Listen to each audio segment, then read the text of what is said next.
Good morning दोस्तों, मैं रोहित कुमार। हमने जो पिछली कक्षा में बात की थी मुगल कालीन जो राजवंश के बारे में, जिसमें हमने बाबर से लेके और औरंगजेब के बारे में बात की दोस्तों। अब हम आज बात करेंगे मुगल कालीन प्रशासन के बारे में कि मुगल कालीन जो प्रशासनिक व्यवस्था थी उनकी, तो उनकी जो प्रशासनिक व्यवस्था थी कैसी जो है उन्होंने अपने जो प्रशासन का जो आधार है, किस आधार पर उन्होंने जो है अपने प्रशासन का जो है निर्माण किया। तो इस जो है मुगल कालीन प्रशासन के अंतर्गत हम बात करेंगे मुगलों का केंद्रीय प्रशासन। केंद्रीय प्रशासन के अंतर्गत हम बात करेंगे मुगल कालीन जो प्रशासन के जो पद थे, जैसे वजीर, वकील, दीवाने वजारत, जो उनके पद थे उनका विवरण होगा। केंद्रीय प्रशासन के बाद में हम बात करेंगे मुगलों का स्थानीय प्रशासन, स्थानीय प्रशासन व्यवस्था पर। स्थानीय प्रशासन के बाद में हम बात करेंगे इनकी मुगल काल की न्याय व्यवस्था,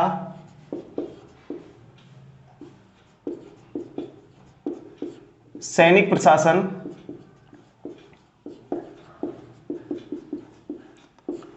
सैनिक प्रशासन के बाद हम बात करेंगे मुगल काल की मनसबदारी व्यवस्था जो अकबर के समय प्रारंभ हुई। मनसबदारी व्यवस्था, मनसबदारी व्यवस्था के अलावा हम बात करेंगे इनके स्थापत्य, कला और संस्कृति के बारे में। दोस्तों आज हम अपनी क्लास में बात करेंगे मुगल कालीन प्रशासन। तो हम बात करते हैं मुगल काल प्रशासन के प्रारंभ में कि मुगलों का जो केंद्रीय प्रशासन था, जो उसका गठन था।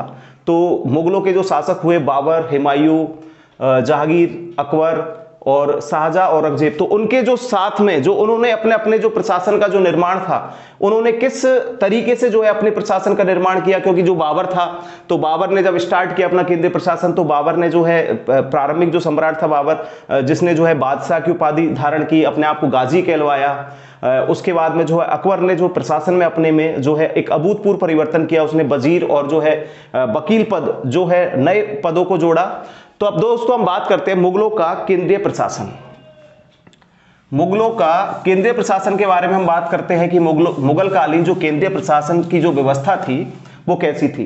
तो मुगलों की जो शासन प्रणाली जो थी, मुगलों की जो शासन प्रणाली थी वो थी ईरान के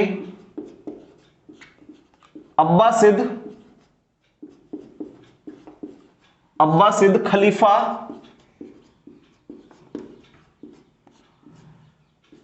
जो ईरान में जो खलीफा जो थे, जो फारस के जो खलीफा थे, ईरान के अब्बासिद खलीफा के जो आधार पर जो है मुगलों की केंद्रीय प्रशासन जो व्यवस्था थी वो आधारित थी।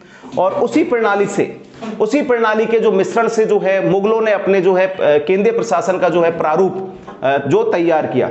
उनका जो राजत्व सिद्धांत का जो आधार था, जो मुगलों का जो राजत्व का जो सिद्धांत था, तो इनका जो राजत्व सिद्धांत था, राजत्व सिद्धांत जो है मुगलों का वो शरीयत के आधार पर था। शरीयत के आधार पर इनका जो है राजत्व सिद्धांत का जो है इनका गठन हुआ। बाबर ने जो है, जो प्रारंभिक सम्राट था बाबर, तो बाबर ने जो है बादशाह की उपाधि धारण कर ली। तो बाबर जो है, बाबर ने उपाधि धारण की, बाबर जो प्रारंभिक सम्राट था जिसने उपाधि धारण की बादशाह की। तो बादशाह की उपाधि धारण करने के बाद, बादशाह की उपाधि धारण की बाबर ने, तो बादशाह की जब उपाधि धारण कर ली तो बाबर ने क्या हुआ कि जब अपनी उपाधि धारण की बादशाह की, तो जो खलीफा, जिस जो आपने पहले देखा था सल्तनत काल में कि जो भी जो शासक थे, जैसे इल्तुतमिश ने जो है खलीफा से सनद प्राप्त की थी, अलाउद्दीन खिलजी ने भी जो है खलीफा को जो है जो खलीफा के अधीन ही अपने आप में जो शासन करते थे। तो बाबर ने स्वयं जो है बादशाह की उपाधि धारण करने के बाद में जो खलीफा का जो है नाम मात्र का उसके बाबर के साथ हो गया कि जो है खलीफा का नाम मात्र का शासन है बाबर के समय हो गया। हुमायूं ने बादशाह को जो है, बाबर का जो बेटा था हुमायूं, तो हुमायूं ने बादशाह को ईश्वर जो है बादशाह को नियाबत खुदाई, मतलब धरती पर ईश्वर का स्वरूप माना। तो बाबर ने जो है कि बाबर का जो पुत्र हुआ हुमायूं, तो हुमायूं ने जो है शासक को माना नियाबते खुदाई, कि जो शासक है वो धरती पर ईश्वर का प्रतिनिधि है। मतलब ईश्वर के प्रतिनिधि के रूप में जो है शासक है वो शासन करेगा, तथा इससे जो है नियाबत खुदाई के बाद में जो है मुगलों के जो है केंद्रीय प्रशासन को, जो राजत्व प्रशासन था इनका, केंद्रीय प्रशासन को जो राजत्व आधार था, उस राजत्व सिद्धांत को एक नई दिशा का जो है नई दिशा प्राप्त हुई। उसके बाद में जो है अकबर ने जो है अपना शासन करना प्रारंभ किया। तो अकबर ने जो है अपने शासन का जो विवरण है अकबर का मिलता है, उसका जो विवरण मिलता है आईने अकबरी। तो आईने अकबरी में जो है अकबर ने जो है मजहर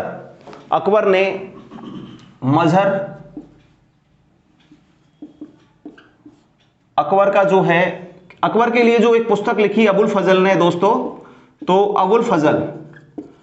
अबुल फजल की जो रचना है आईने अकबरी। आईने अकबरी में अकबर के जो समय का जो पूरा जो शासन तंत्र था या पूरा जो शासन काल था उसका जो विवरण होता है, वो अकबर के जो समय अबुल फजल द्वारा लिखी गई आईने अकबरी में जो विवरण होता है। तो अकबर ने जो है अपने शासन को चलाने के लिए जो है मजहर नामक जो है एक प्रारूप जो तैयार किया, जिसमें कि धर्म के आधार पर जो है शासन तंत्र का निर्माण करवाया जाएगा। मुगलों की जो राजत्व व्यवस्था थी, जो इनका जो प्रशासन था, वो चंगेज खां जो है मंगोल शासक था चंगेज खां। तो चंगेज खां के मंगोल शासक के जो बिल्कुल निकटवर्ती जो प्रशासन है, जो प्रशासन चंगेज खां का जो चलता था, वही प्रशासन जो है मुगलों का चलता था। लगभग उनका निकटवर्ती प्रशासन था, क्योंकि चंगेज खां के समय ही जो है अकबर ने एक प्रारूप जो है तैयार किया, जो है मनसबदारी का जो प्रारूप तैयार किया, तो वो चंगेज खां की जो प्रणाली से लिया गया। इनका जो सैन्य का जो संगठन हुआ, सेना का जो गठन किया गया था मुगलों के द्वारा, वो भी चंगेज खां की दशमलव प्रणाली के आधार पर किया गया था। इसके बाद में जो हम बात करते हैं, अकबर ने जो है अपने आप को न्याय प्रिय शासक कहलाने के कारण जो है अकबर ने जो है अकबर जो है खुद को न्याय प्रिय शासक इमाम आदिल जो है कहलवाता था कि न्याय प्रिय जो शासक है इमाम आदिल। अगर आ जाता है दोस्तों क्वेश्चन एग्जाम में कि इमाम आदिल जो है किसके लिए कहा गया, तो इमाम आदिल जो है अकबर को कहा गया, क्योंकि अकबर का जो प्रशासन था वो जो था राजस्व का जो है जनता के मतलब उद्धार के लिए, तो खुद को जो है न्यायप्रिय शासक के रूप में जो अकबर ने स्थापित किया, तो इमाम ए आदिल कहा गया। प्रशासन में जो है इन्होंने मुअत्तजिदों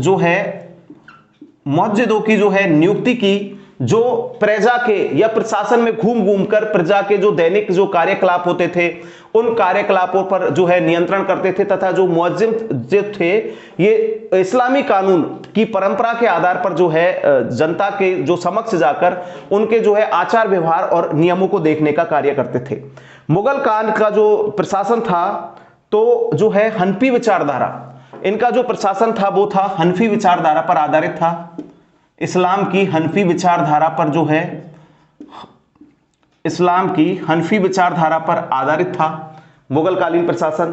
तथा इन्होंने जो है बादशाहों के दो कर्तव्य माने, जहांबानी और जहांगीरी। बादशाहों के जो है हनफी विचारधारा के आधार पर था, तो इनका था दो कर्तव्य थे, जहांबानी मतलब अपने राज्य की सुरक्षा करना, और जहांगीरी मतलब दूसरे राज्यों पर आक्रमण करना। दोस्तों हम बात करते हैं कि जो शासक जो वर्ग का जो मतलब जो मुगल वंश के जो शासक थे, तो बादशाह के लिए जो प्रमुख कर्तव्य बताए कि हर एक बादशाह का जो है कर्तव्य होता है कि उसको अपने राज्य की सुरक्षा करनी चाहिए। तो राज्य की सुरक्षा करने के लिए जो है उन्होंने एक नया जो है जहांबानी मतलब एक नया शब्द जोड़ा, जहांबानी मतलब राज्य की सुरक्षा करना। और उसके अलावा जो है मुगलों द्वारा दूसरा जो शब्द जोड़ा गया जहांगीरी कि दूसरे राज्यों पर आक्रमण, क्योंकि अगर कोई राजा है अगर दूसरे राज्यों पर आक्रमण नहीं करेगा तो उसके साम्राज्य का विस्तार नहीं होगा, प्रशासन का जो तंत्र है वो मजबूत नहीं रहेगा, वो शिथिल जो है पड़ जाएगा। तो इन्होंने उस परिस्थिति में जो है कि एक राजा का कर्तव्य होता है कि उसको दूसरे राज्यों पर भी जो है आक्रमण करना चाहिए, तो एक राजा का जो कर्तव्य है उसको जहांगीरी जो है कर्तव्य गिनाया गया। तथा मुगल काल का जो हम बात करते हैं, उनका जो प्रशासन था वो सैन्य शक्ति पर आधारित था, क्योंकि अगर सेना का गठन मजबूत नहीं हो गया, सैन्य शक्ति अगर मजबूत नहीं होगी तो प्रशासन का जो आधार स्तंभ है वो भी शिथिल पड़ जाएगा। तो मुगलों का जो प्रशासन था, केंद्रीय प्रशासन, वो सैन्य शक्ति पर आधारित था। दोस्तों हम बात कर रहे हैं अभी या मुगलों के जो केंद्रीय प्रशासन की हम बात करेंगे अब कि मुगलों के जो केंद्रीय प्रशासन के जो विभाग थे, कौन कौन से विभाग और किस किस विभाग के अंतर्गत क्या जो है कार्य होते थे। तो हम बात करते हैं मुगलों के जो केंद्रीय प्रशासन की। तो केंद्रीय प्रशासन में हमने देखा कि मुगलों का जो केंद्रीय प्रशासन था वो ईरान के अब्बासिद खलीफा के जो प्रशासन है उसको, जो नाम मात्र का जो खलीफा है उसको मानते थे। तो ईरान के अब्बासिद खलीफा के जो है आधार या नियमों के अनुसार चलने वाला प्रशासन था। बाबर जो पहला शासक था जिसने बादशाह की उपाधि धारण की, और बादशाह की उपाधि धारण करने के बाद ही यह निर्धारित हो गया कि जो बादशाह की उपाधि धारण करने के साथ ही यह चीज निर्धारित हो गई कि बादशाह का जो उपाधि धारण करने के बाद यह चीज निर्धारित हो गई कि मुगल को जो शासक है वो जो है खलीफा के नाम मात्र के सहायक अब नहीं रहे। जो खलीफा की इन्होंने नाम मात्र की जो है चीजों को मान लिया कि खलीफा बस हमारे लिए एक नाम मात्र का शासक है। इसके बाद में हुमायूं ने एक नियम पारित किया, नियाबत खुदाई, तो जिसमें उसने कहा कि इस धरती पर जो राजा होता है वो ईश्वर का प्रतिनिधि होता है। उसके बाद हम बात करते हैं जो अबुल फजल जो है, अब उसने रचना करी आईने अकबरी। तो आईने अकबरी जो है इसके 3 खंड हैं। तो 3 खंडों में अकबर के जो प्रशासन का, तीनों खंडों में अकबर के अलग अलग कालक्रम का, जैसे प्रारंभिक कालक्रम जिसमें अकबर खां के जो समय जो बैरम खां था, आपको बताया था पिछली क्लास में जब अकबर के बारे में, तो बैरम खां के जो अधीन जब अकबर ने शासन किया था, मतलब लगभग 1560 ईस्वी तक, तो प्रारंभिक जो चरण के बारे में बात होती है।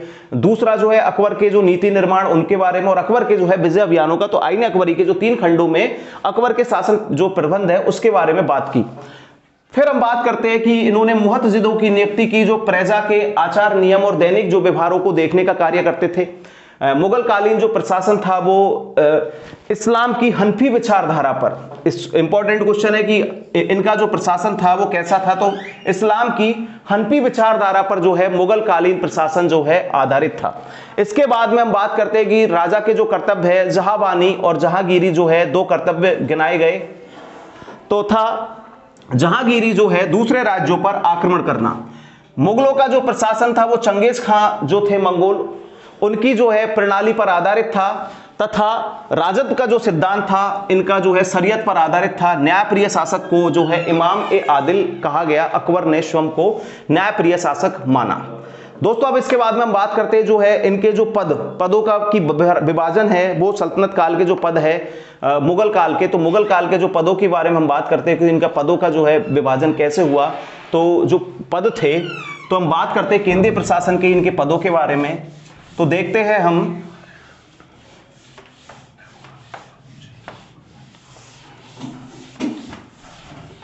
पदों के बारे में, हम देखते हैं कि इसके अंतर्गत हम देखते हैं पदों में कि वजीर, सबसे जो पहला पद था वो था वजीर।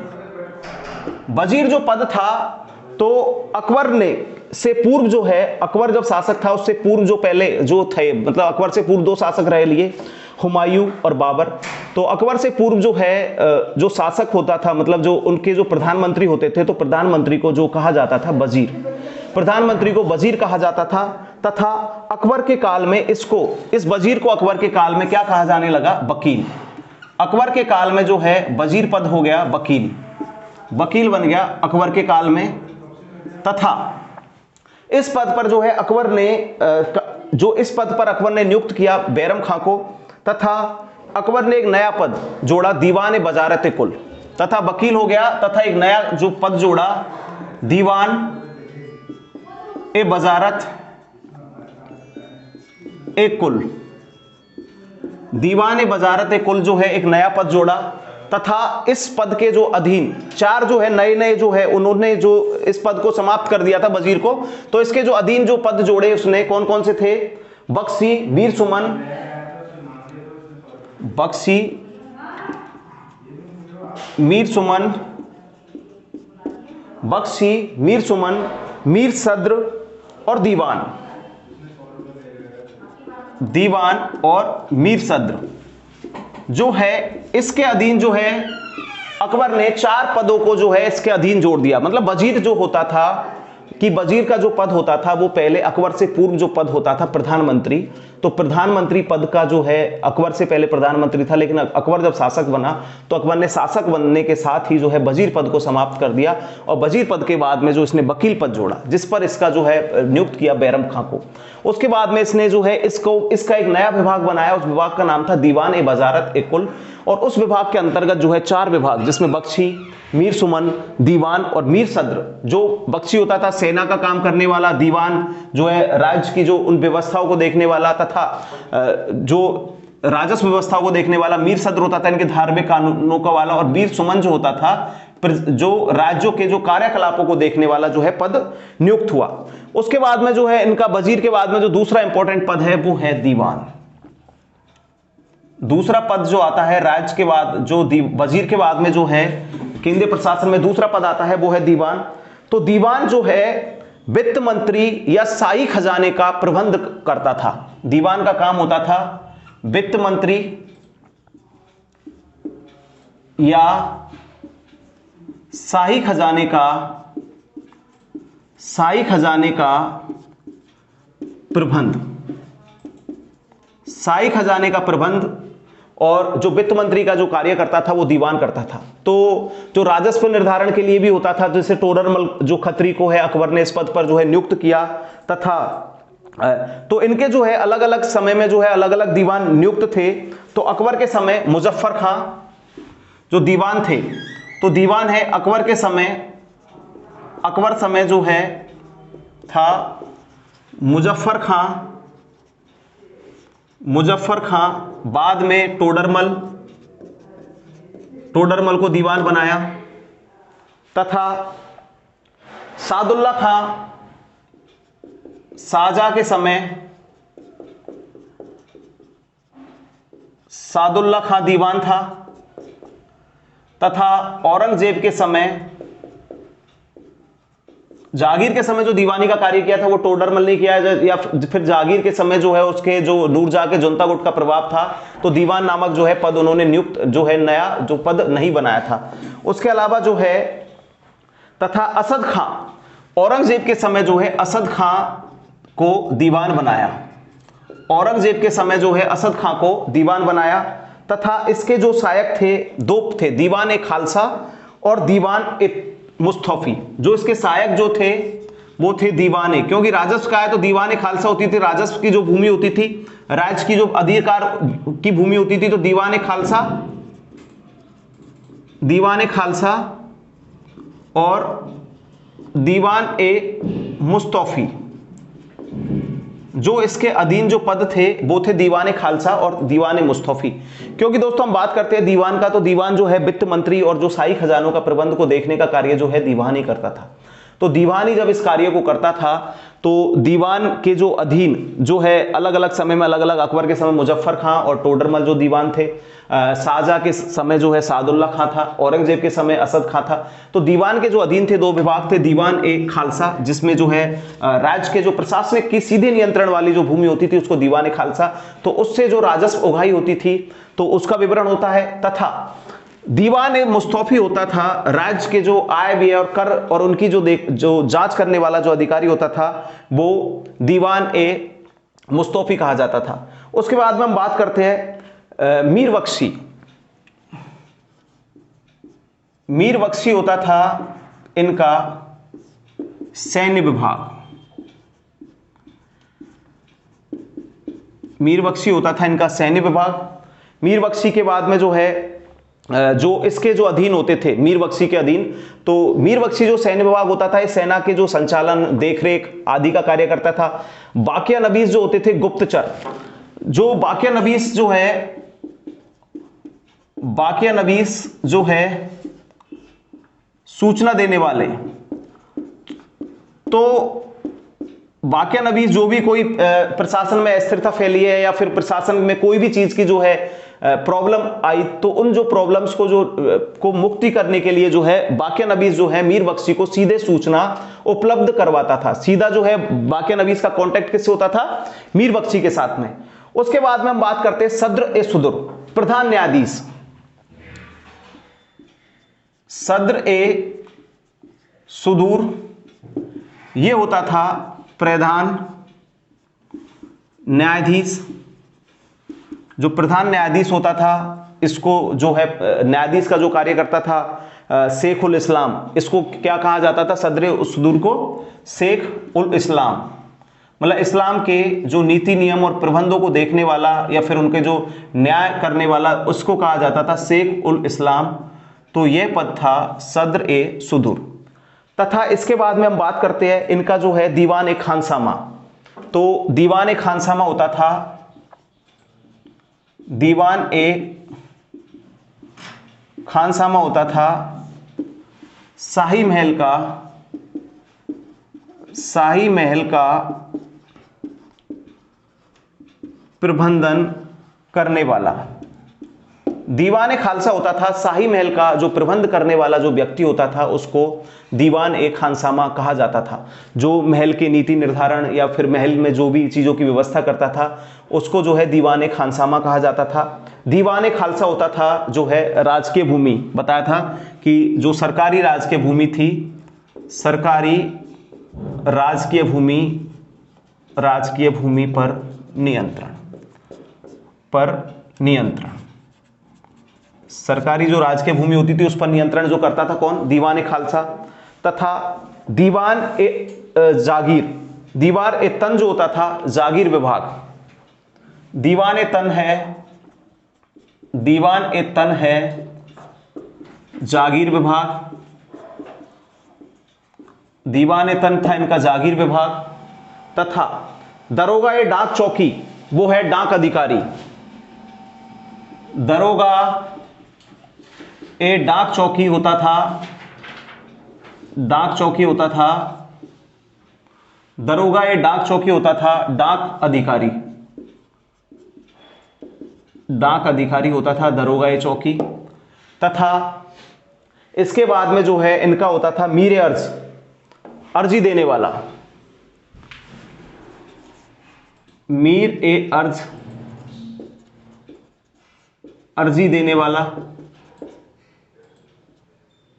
अर्जी देने वाला जो कार्य करता था वो मीर ए अर्ज करता था। तथा मीर ए माल, शाही खजाने का निरीक्षक। मीर ए माल जो है शाही खजाने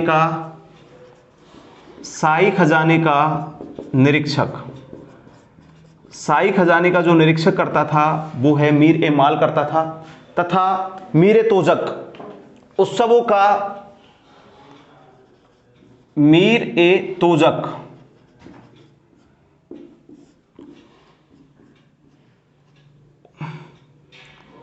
मीर ए तोजक है उत्सवों का प्रबंधन। उत्सवों का जो प्रबंधन है वो मीर ए तोजक के द्वारा किया जाता था। तथा उसके अलावा जो है मीर ए बहरी, मीर ए बहरी जहाज निर्माण व नाव प्रबंध, जहाज का निर्माण और नाव प्रबंध करता था। मीर ए मंजिल आवास अधिकारी, मीर ए मंजिल जो होता था वो होता था आवास अधिकारी,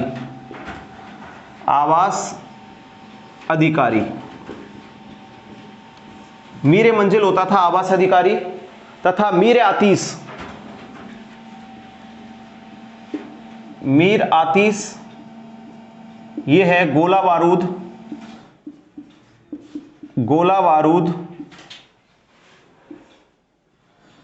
विभाग प्रमुख। गोला बारूद जो विभाग होता था उसका प्रमुख होता था मीर ए आतीस। तथा मुहत्सिब, जो आपको बताया था मुहज्जिद है वो ही है, मुहत्सिब होता था जो औरंगजेब के समय चालू हुआ पद। मुहत्सिब होता था नैतिक व्यवस्था का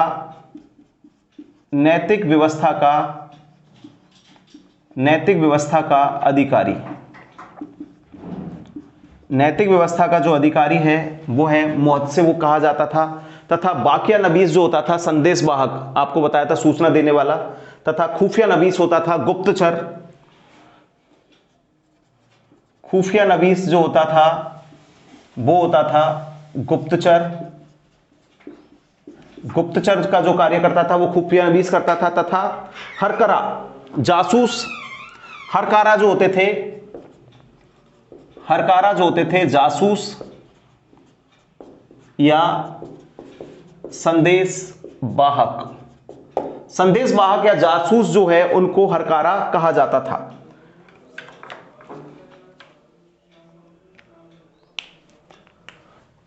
मुशरिफ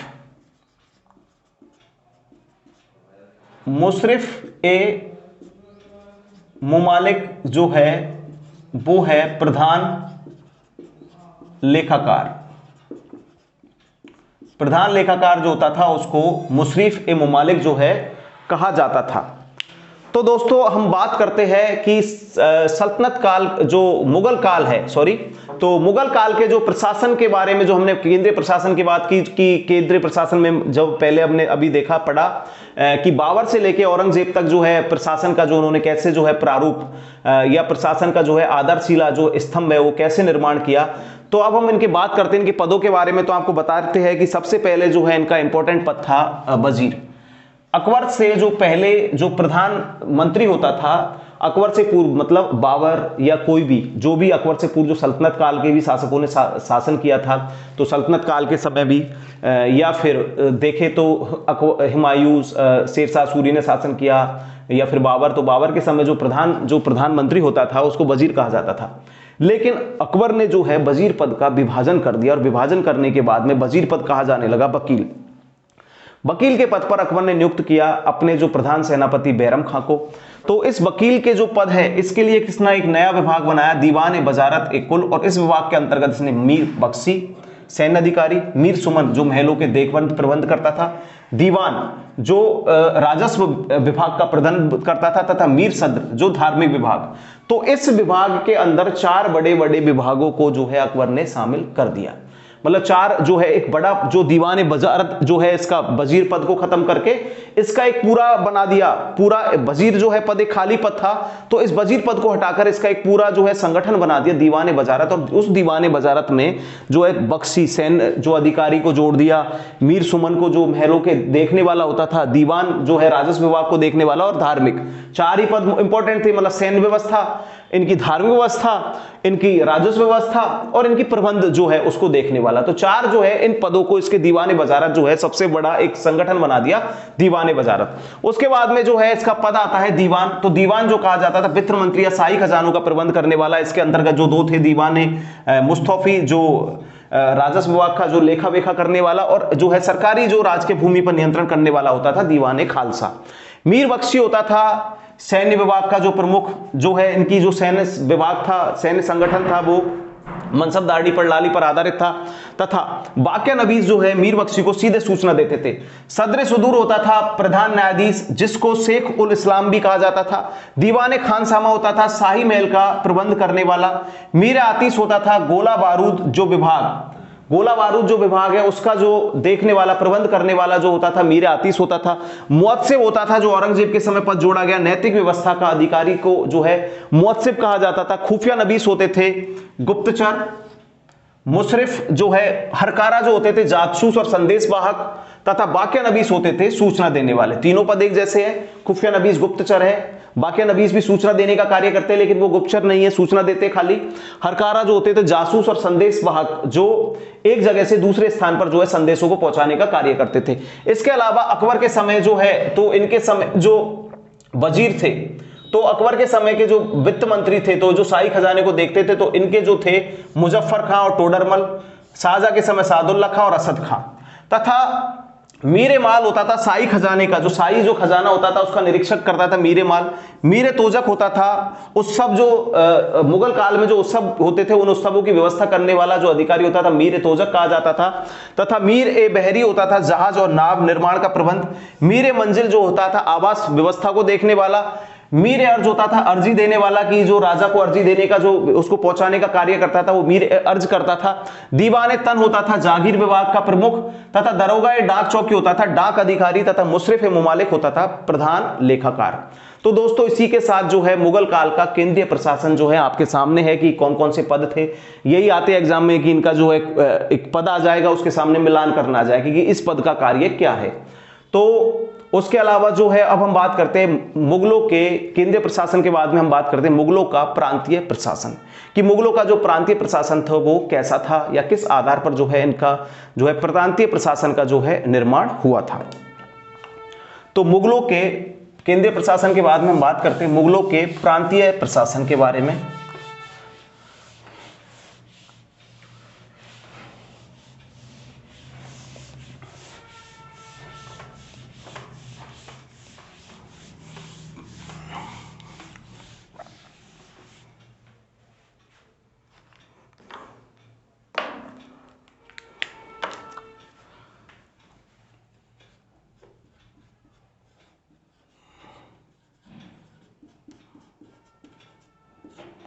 मुगलों का प्रांतीय प्रशासन, कि मुगलों का जो प्रांतीय प्रशासन जो था वो कैसा था। तो मुगलों के हम प्रांतीय प्रशासन के बारे में बात करें तो अकबर के समय जो है सूबों की संख्या, तो मतलब प्रांतीय प्रशासन क्या है दोस्तों पहले समझते हैं कि केंद्रीय प्रशासन तो जो होता है कि जो मुगल काल का जो मूल जो दिल्ली से जो दिल्ली या फिर अकबर जो अपने अपने जो शासक ने समय जो है शासन किया अपनी अपनी सुविधा के अनुसार। तो अकबर जो है आगरा का किला अकबर ने आगरा के किले से शासन किया, प्रारंभिक जो शासक है उन्होंने दिल्ली से शासन किया। तो उसी के हिसाब से जो है इन्हों का जो है केंद्रीय प्रशासन जो है आपको बताया था कि निर्धारित था। तो अब प्रांतीय प्रशासन के बारे में बात करते हैं तो प्रांतीय प्रशासन वो प्रशासन है जिसमें इन्होंने उन जो क्षेत्रों को जीता जिन्होंने अपने अपने जो क्षेत्रों को जीतकर उनके सूबों का निर्माण करवाया, और सूबों का निर्माण करवाने के बाद में जो है इनके प्रांतीय प्रशासन का गठन होता है। तो प्रांतीय प्रशासन में हम बात करते हैं कि अकबर के समय जो सूबे थे, अकबर के समय प्रारंभिक समय में सूबे थे, क्वेश्चन आता है एग्जाम में ये, अकबर के समय सूबे थे 12 सूबे थे, तथा अकबर ने 3 सूबों को जीतकर जो है खानदेश, अहमदनगर और बरार। तो अकबर ने जो 3 सूबे जीते, खानदेश, अहमदनगर और बरार, खानदेश, अहमदनगर और बरार को जीत लिया। तो सूबे कितने हो गए अकबर के समय? 15 सूबे हो गए। अकबर के समय कितने सूबे हो गए? 15। जहांगीर ने जो है कश्मीर, ठट्टा और उड़ीसा को, जहांगीर ने कश्मीर, ठट्टा और उड़ीसा को जो है बना दिया सूबा। तो इसके समय सूबे कितने हो गए? 18। जहांगीर के समय सूबों की संख्या कितनी हो गई? 18। उसके बाद में जो है यही सेम सूबे जो है बस एक था कि एक सूबा कम हो गया, जो है शाहजहां के समय जो सूबे है वो 17 रह गए। कांधार जो उसके हाथ से चला गया, तो शाहजहां के समय जो है सूबे थे 17 रह गए, क्योंकि एक कांधार हाथ से निकल गया। लेकिन कांधार को इन्होंने सूबा नहीं बनाया, तो कांधार जो है शाहजहां के समय भी सूबे जो है 18 रहे। लेकिन औरंगजेब के समय जो है सूबों की संख्या हो गई 20। बीजापुर और गोलकुंडा, बीजापुर और गोलकुंडा को जीतने के बाद में जो है इनके समय सूबों की संख्या रह गई। औरंगजेब के समय सूबे बढ़कर कितने हो गए? 20। तो 20 सूबों का जो है औरंगजेब के समय सूबे जो थे पहले कितने थे कि अकबर के समय 12 थे, जहांगीर के समय 18 थे, और शाहजहां के समय भी 18 थे, और औरंगजेब के समय जो सूबे थे वो 20 हो गए। तो इन जो सूबे में जो देखरेख करता था, तो सूबों के जो देखरेख करने के लिए जो है इनके अधिकारी थे, कौन कौन से होते थे? पहला होता था सिपे सालार। सिपे है सालार, सूबों की जो देखभाल करने वाला जो अधिकारी होता था, मुख्य अधिकारी होता था सिपे सालार। बादशाह का प्रतिनिधि और सूबों का प्रमुख। सिपे सालार है बादशाह प्रतिनिधि और सूबे का प्रमुख। बादशाह का प्रतिनिधि और सूबे का प्रमुख सिपह सालार होता था। तथा दीवान जो होता था, दीवान का कर्तव्य था, ये जो है वित्त विभाग का अध्यक्ष होता था। वित्त विभाग अध्यक्ष, वित्त विभाग अध्यक्ष और सीधा केंद्रीय प्रशासन में। ये जो है प्रांतीय प्रशासन का जो मुख्य सिपह सालार इसके अधीन नहीं, केंद्रीय प्रशासन मतलब बादशाह के अधीन, मतलब दीवान जो था बादशाह के अधीन, बादशाह के अधीन जो था दीवान था। तथा इसके बाद में हम बात करते हैं प्रधान काजी, जो सदर काजी, सदर काजी जो है सूबों में न्यायाधीश जो होता था उसको जो है सदर काजी कहा जाता था। सूबों में जो न्यायाधीश थे उनको सदर काजी कहा जाता था। प्रांतीय बख्शी, प्रांतीय बख्शी जो है, प्रांतीय बख्शी जो है, बख्शी होते थे सूबों की सेना का नेतृत्व, सूबों की सेना का जो नेतृत्व है वो प्रांतीय बख्शी करते थे। कोतवाल होते थे सूबों की आंतरिक सुरक्षा। कोतवाल का जो कार्य होता था, कोतवाल का कार्य होता था सूबों की आंतरिक सुरक्षा, सूबों की जो आंतरिक सुरक्षा है वो कोतवाल करता था। तथा सरकार का जो शासन है वो, क्योंकि सरकार जो होता था, सरकार होता था प्रत्येक सूबा कई सरकारों में विभक्त, प्रत्येक सूबा जो है कई सरकारों में विभक्त था।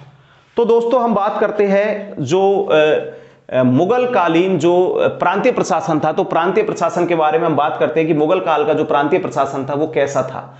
तो मुगल कालीन हम प्रांतीय प्रशासन के बारे में हम बात करते हैं तो देखते हैं कि ये आपके सामने मुगलों का प्रांतीय प्रशासन। तो मुगलों का जो प्रांतीय प्रशासन था, तो देखो मुगलों का जो पहला शासक हुआ बाबर, तो बाबर के समय सूबों का निर्माण नहीं हुआ। हुमायूं का जो शासन जो था, हुमायूं ने अपने जो शासन के जो प्रारंभिक जो दिन थे उनमें शासन किया, लेकिन उसने सूबों का निर्माण नहीं किया, ना कोई नए प्रांतों को जीता, ना कुछ ऐसा किया। तो हुमायूं के समय भी सूबों का जो है निर्माण नहीं हुआ। जो लेकिन उनके समय जो सूबे थे, इनको सूबे का जो रूप दिया वो अकबर ने दिया।